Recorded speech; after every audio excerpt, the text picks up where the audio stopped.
ಕಾಕ್ರೋಚಸ್ಸಿಂದ ತುಂಬಾ ಸಾಕಾಗಿ ಹೋಗಿದೆ ನನಗಂತೂ. ಅದರಲ್ಲಿ ಅದು ಸ್ಪ್ರೇದು ಸ್ಮೆಲ್ ಅಂತೂ 2-3 ಡೇಸ್ವರೆಗೂ ಏನೋ ಹೋಗೋದಿಲ್ಲ, ಇಷ್ಟು ಇರಿಟೇಟ್ ಆಗುತ್ತೆ. ಅಪಾರ್ಟ್ಮೆಂಟಲ್ಲಿ ಇದ್ದವ್ರಿಗಂತೂ ಕಿಚನಲ್ಲಿ ಗಾಳಿ ಆಡಲ್ಲ, ಏನೂ ಇಲ್ಲ, ಸಾಕಾಗಿ ಹೋಗುತ್ತೆ. ಸೊ ಒಂದು ಮನೆ ಮದ್ದು ಸಿಕ್ಕಿದೆ, ಅದು ಟ್ರೈ ಮಾಡ್ತೀನಿ, ನೋಡೋಣ ಎಷ್ಟು ಮಟ್ಟಿಗೆ ವರ್ಕ್ ಆಗುತ್ತೆ ಅಂತ ಹೇಳಿಬಿಟ್ಟು. ಲೆಟ್ಸ್ ಸ್ಟಾರ್ಟ್ ನಾವು. ಈ ಮೆಥಡ್ 3 in 1 ಕೆಲಸ ಮಾಡುತ್ತೆ. ಒಂದು ಜಾರ್ ತಗೋಬೇಕು, ಅದರಲ್ಲಿ ನಾ ಇಲ್ಲಿ 2-3 ಸ್ಪೂನ್ಸು ಶುಗರ್ ತೊಗೊತಾ ಇದ್ದೀನಿ. ಓಕೆ, ಅದು ಗ್ರೈಂಡ್ ಮಾಡ್ಕೊಳ್ಳಿ.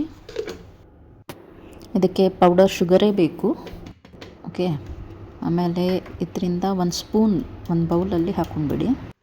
ಇದ್ರ ಜೊತೆಗೆ ಈಕ್ವಲ್ ಪೋರ್ಷನ್ ಬೇಕಿಂಗ್ ಸೋಡಾ ಹಾಕೋಬೇಕು, ಈಕ್ವಲ್ ಪೋರ್ಷನ್ ಆಗಿರಬೇಕು. ಅಂದರೆ ನೀವು ಶುಗರ್ 1 ಸ್ಪೂನ್ ತೊಗೊಂಡ್ರೆ ಬೇಕಿಂಗ್ ಸೋಡಾ ಕೂಡ 1 ಸ್ಪೂನ್ ಇರಬೇಕು. ಅದು ಚೆನ್ನಾಗಿ ಮಿಕ್ಸ್ ಮಾಡ್ಕೊಳ್ಳಿ.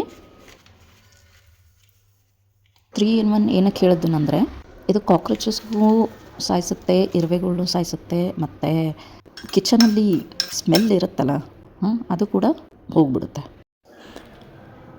ಕಾಕ್ರೋಚಸ್ ಮತ್ತು ಇರುವೆ ಇದು ತಿಂದ ಮೇಲೆ ಅದರದ್ದು ಹೊಟ್ಟೆಯಲ್ಲಿ ಆ್ಯಸಿಡಿಕ್ ಫಾರ್ಮ್ ಆಗುತ್ತಂತೆ, ಗ್ಯಾಸ್ ಆಗಿ 12 hours ಇಲ್ಲ 24 hours ತಾಳ್ಕೊಳ್ಳಾರ್ದೇ ಸತ್ತೋಗ್ಬಿಡುತ್ತಂತೆ. ಸೊ ಮಾಡಿ ನೋಡಿ. ಇವಾಗ ಇರುವೆಗಳು ಜಾಸ್ತಿ ಆಗಿಬಿಡುತ್ತೆ, ಸೊ ಸ್ಪ್ರಿಂಕಲ್ ಮಾಡಿ ನೋಡಿ, ಈ ಥರ ಮಾಡಿ.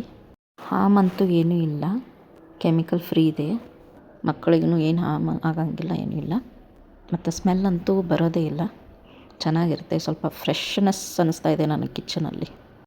ಈ ಥರ ಸ್ಮಾಲ್ ಪೋರ್ಷನ್ ಆಗಿ ಪೇಪರಲ್ಲಿ ಹಾಕಿ, ಇಲ್ಲಾಂದರೆ ಏನಾದರೂ ಬೌಲು, ಪ್ಲಾಸ್ಟಿಕ್ ಬೌಲ್ಸ್ ನಿಮ್ಮ ಹತ್ರ ಇದ್ದರೆ ಅದರಲ್ಲಿ ಹಾಕಿ ಏನೋ ಅಲ್ಲಿ ಇಲ್ಲಿ ಇಡ್ಬೋದು. ಎಲ್ಲಿ ನಿಮಗೆ ಅನಿಸುತ್ತೆ ಇಲ್ಲಿಂದನೇ ಬರುತ್ತೆ ಅಂತ ಹೇಳಿಬಿಟ್ಟು, ಇಲ್ಲಿ ಜಾಸ್ತಿ ಇದ್ದಾವೆ ಅಂತ ಹೇಳಿದ್ರೆ ಅಲ್ಲಿ ಇಡ್ಬೋದು. ಸೊ ಈಗ ಇಟ್ಟು ನೋಡೋಣ.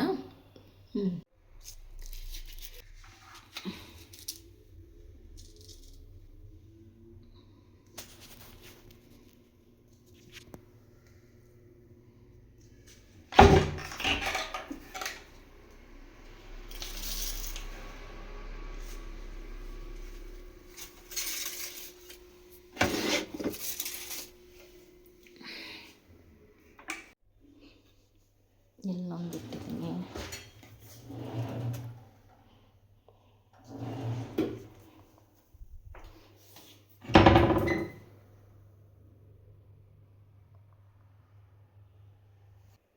ನಾನು ನೈಟ್ 3 o'clock ಎದ್ದಿದ್ದೆ, ಅವಾಗ ನೋಡಿದೆ, ನೋಡಿ ವಿಲಿ ಅಂತ ಇದೆ ಕಾಕ್ರೋಚ್.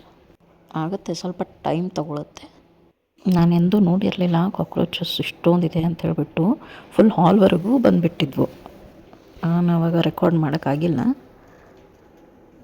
ಯಾಕಂದರೆ ಮತ್ತೆ ಅಲ್ಲಿ ಇಲ್ಲಿ ಹೋಗಿ ಏನು ಮುಚ್ಕೊಂಡು ಬಿಡುತ್ತೆ ಅಂತ ಹೇಳಿಬಿಟ್ಟು ಸ್ಪ್ರೇ ತೊಗೊಂಡು ಹೊಡೆದು ಬಿಟ್ಟೆ. ಓಕೆ, ಆಮೇಲೆ ಇದೆಲ್ಲ ನಾನು ಸ್ಪ್ರೇಯಿಂದ ಹೊಡೆದಿಲ್ಲ, ಈ ಕಡೆ ಎಲ್ಲ ಕಿಚನ್ ಸ್ಮೆಲ್ಲು ಹಾಗೆ ಇರುತ್ತೆ ಅಂತ ಹೇಳಿಬಿಟ್ಟು ಬರೀ ಹಾಲಲ್ಲೇ ಹೊಡೆದಿದ್ದೆ. ನೋಡಿ ನಶ ಆಗ್ತಾ ಇದೆ ಅದಕ್ಕೆ. ಇದು ಬೆಳಗ್ಗೆ ರೆಕಾರ್ಡ್ ಮಾಡಿದ್ದು. ನೀಮ್ ಎಲೆ ಕೂಡ ಹಾಕಿದ್ವಿ ನಾವು. ಕಾಕ್ರೋಚಿನ ಕಾಲಾಗಿ ಇಷ್ಟೊಂದು ಸಾಕಾಗಿದೆ ಅಂದರೆ ಆಗುತ್ತೆ, ವರ್ಕ್ ಆಗುತ್ತೆ, ಟೈಮ್ ತೊಗೊಳುತ್ತೆ. ನೀವು ಇದೇ ಥರ ಮಾಡಿ ಇಟ್ಬಿಡಿ. ನೋಡಿ ಎಷ್ಟು ಗಲೀಜು ಮಾಡಿದ್ದೆ ಯಪ್ಪ ದೇವರೇ. 1 ವಾರ ಹಿಂದೆನೇ ಕ್ಲೀನ್ ಮಾಡಿದ್ವಿ.